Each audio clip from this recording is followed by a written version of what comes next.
Hey guys, welcome back to my channel. My name is Mike. You guys are rocking with me and Mike's Intellectual Corner. In today's episode, we are finishing our World War II Western Front 1944-1945 Eastory series. This is part 2. Without further ado, we're just going to start like always. Let's go. In the second part of 1944, Germany had suffered its worst defeat yet. The Soviet forces had advanced up to the German border. In the west, the Allies had landed in France and moved up to the German frontiers. The Red Army and the Allies were preparing to launch a final offensive into Germany in early 1945. The Western Allies planned to carry out smaller attacks before the offensive. Their goal was to break through the German defenses of the Siegfried Line and the Rhine River. They planned to do that with attacks in the north and south. In the south, the German position was weak. The Allies first encircled Metz, and after that they broke through the German lines and reached the Rhine. The Germans had to retreat. In the north they pulled back to the Siegfried Line, where they stopped the Allies. In the south they consolidated their forces in a smaller area to tie up more of the Allied forces. At the same time, they had also launched their attack in the north. They had already broken through the Siegfried Line and planned to cover the remaining land to the Rhine. The Germans were better prepared to defend against the northern attack. The Allies launched the attack in mid-November. I also makes you wonder if they would have been able to, if the Allies would have been able to put a little bit more on the southern part, would that made it a little bit easier to traverse to the, towards Germany since they didn't have that as fortified? Launched the attack in mid-November, but the progress was slow. The Germans sent reinforcements to the sector and denied any opportunity to make a breakthrough. By mid-December, the Allies had achieved only limited gains. The Germans knew that in order to avoid defeat, they needed to go on an offensive. Therefore, they decided to use their last limited forces to launch an attack on the Western Front. They were unable to gather an overwhelming force and instead hoped to catch the Allies off guard. The Allies were attacking in the north and the south. Between them was an area which was known as the Ardennes, which was held weakly by the Allies.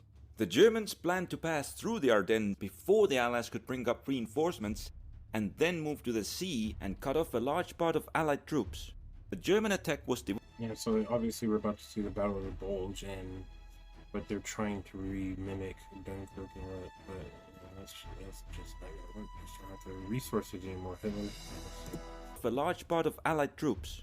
The German attack was divided into the supporting offensive in the south and the main offensive in the north. In the main sector, only the southernmost attack could break through. The Allies then brought up their first reinforcements and halted the German breakthrough. The German northern attack had failed. In the south, the Germans broke through the Allied lines on a wide front. The Allies rushed in an airborne division to hold the important road junction of Bastogne. The Germans bypassed it and continued their advance. However, their advance had been too slow and the Allies began to arrive in force to the sector. The Germans consolidated their forces in the northern direction to continue the advance, but by that time the Allies launched an attack from the south. It almost makes you wonder if they would have been able to do that blitzkrieg at normal speed instead of being so slow with it, if they would have been able to actually accomplish what they were trying to do in the first place. And re-established connection with Bastogne. In order to divert the Allies away from the Ardennes, the Germans launched an attack in the south. The Allies were now faced with the dangers of the Germans resuming the Ardennes offensive and with their southern attack. The offensive in the Ardennes was more dangerous for the Allies and they concentrated their efforts there. They launched a two-pronged attack against the German salient. The German units were threatened with encirclement and were forced to pull their forces back to a more secure location. With the Allied position in the Ardennes more secure, they could now send troops against the southern attack. At the same time, the Allies had been giving ground to the Germans, but the arrival of Allied reinforcements from the Ardennes helped to halt their advance. With the immediate danger taken care of, the Allies decided to secure their position in this sector by destroying the German pocket around Colmar so that the Germans could not use it for launching future attacks. The Germans did not have the strength to hold the pocket and they were pushed over the Rhine. By that time, the Red Army had finished preparations and launched its main offensive in the east. The Red Army quickly advanced, encountering limited resistance. Soon their forces were coming near Berlin. With this new danger, the Eastern Front became the main priority for the Germans, and they moved away some of their troops from the Western Front. The Germans now switched to full-on defensive in the west, and their forces retreated to the Siegfried Line.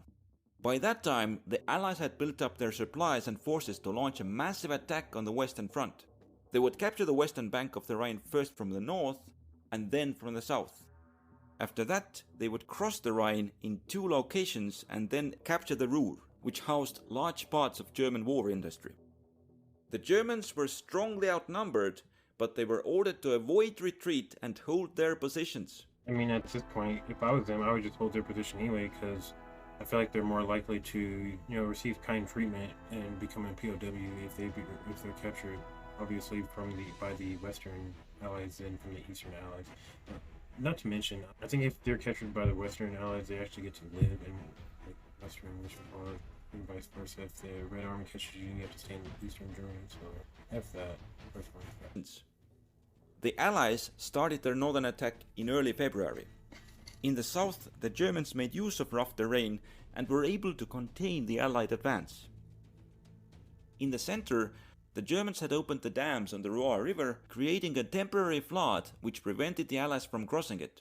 With the central part of the front quiet, they were able to gather enough forces to contain the Allied advance in the north. But then the water levels in the Loire dropped and the Allies crossed the river. The Germans were unable to hold them off and were pushed back, suffering large casualties. They retreated over the Rhine, destroying the bridges behind them. The Allies then turned south. The German lines collapsed and they lost half of their strength as prisoners. In the chaos, the Allies were able to capture an intact bridge over the Rhine at Remagen.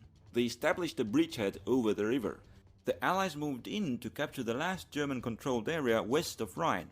The Germans were somewhat able to contain the Allied attack from the south, but in the north, the Allies advanced through the German lines with little opposition. The Germans began a belated retreat, but a lot of their soldiers were taken prisoner. In the confusion, the Allies were able to cross the Rhine in several places. By that time, the Allies had finished their preparations for the northern Rhine crossing. The Germans were unable to resist it, and the Allies established themselves on the east shore. The German decision not to allow retreat over the Rhine had proven to be disastrous. They had lost 300,000 men as prisoners alone and were now unable to defend the Rhine River defenses. The Allies now set out to neutralize the German war industry in the Ruhr. The Allies moved east, which made the Germans overextend their defenses. The Allies then turned north and outflanked them.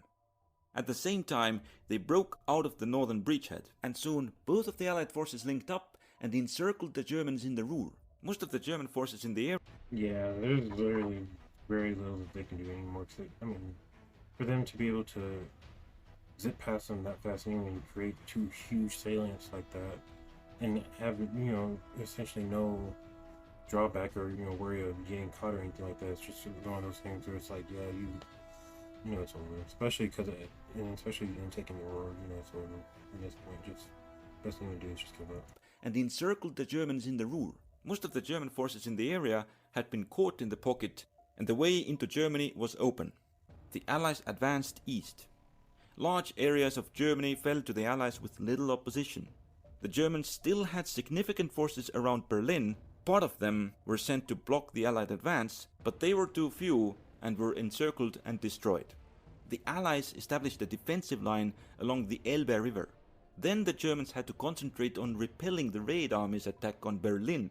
By that time, the German resistance on the Western Front was collapsing, but they still had strong forces on other fronts, and there was the danger that the Germans could pull their forces into the Alps and make a final stand. The Allies turned south in order to reach the Alps before the Germans could set up strong defensive positions there. However, in reality, the Germans had no intentions in making a final stand in the mountains, and after the fall of Berlin had removed Hitler from power, their new government surrendered unconditionally in early May. Alright guys, we'll go ahead and end it right there. So yeah, definitely always cool to see how the war and different battles and stuff like that happen with his little illustrations and stuff like that. But thank you guys again for joining me on another episode of Mike's Intellectual Corner. If you guys like the video, please don't forget to like, comment, and subscribe. I'll see you guys in another one. I'm out.